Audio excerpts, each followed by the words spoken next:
पुण्यातील आळंदी येथे आध्यात्मिक शिक्षणाच्या नावाखाली चालणाऱ्या एका संस्थेबाबत धक्कादायक प्रकार समोर आलेला आहे. नमस्कार, मी अंशु काशीद आणि तुम्ही पाहत आहात न्यूज डॉट्स. भजन कीर्तन शिकवणारी ही शाळा प्रशासनाने थेट बंद केली असून 47 मुलांना तातडीने बालसंगोपन गृहात हलवण्यात आले आहे. आळंदी हे धार्मिक आणि आध्यात्मिक शिक्षणासाठी ओळखले जाते. येथे भजन कीर्तन तसेच तबला, पखवाज आणि हार्मोनियम यांच्यासारख्या वाद्यांचे प्रशिक्षण देणाऱ्या अनेक संस्था कार्यरत आहेत. मात्र अशाच एका संस्थेवरती गंभीर आरोप झाल्यानंतर प्रशासनाने संयुक्त कारवाई केली.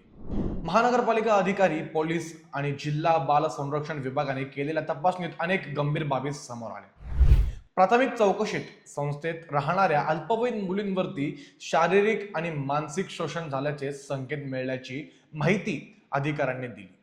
या संस्थेत एकूण 47 मुले राहत होती. त्यामध्ये 43 मुले आणि 4 मुलींचा समावेश होता.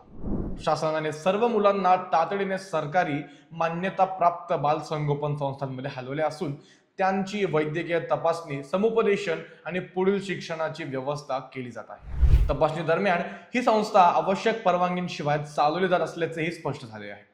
प्रवेश नोंदणी, पालकांची संमती, आधार तपशील यांसारखी महत्वाची कागदपत्रे देखील उपलब्ध नव्हती अशी आपल्याला माहिती मिळते. मुलांच्या तक्रारी ऐकण्यासाठी कोणतीही यंत्रणा किंवा व्यवस्थापन समितीही नव्हती. नांदेड येथील एका अल्पवयीन मुलीच्या पालकांनी तक्रार केल्यानंतर हा प्रकार उघडकीस आला.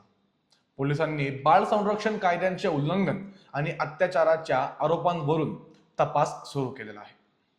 मात्र अद्यापही कोणाला अटक झालेली नाही. सध्या प्रशासनाचे लक्ष मुलांचे सुरक्षित पुनर्वसन आणि त्यांचे शिक्षण खंडित होऊ नये यावरती आहे. मात्र या घटनेमुळे एक मोठा प्रश्न पुन्हा समोर आलेला आहे.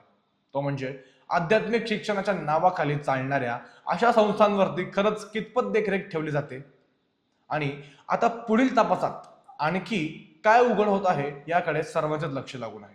आता ह्या गोष्टीबद्दल तुम्हाला देखील काय वाटतं आम्हाला कमेंटच्या माध्यमातून सांगायला विसरू नका आणि पाहत राहा पुण्याचं fast growing channel news dots.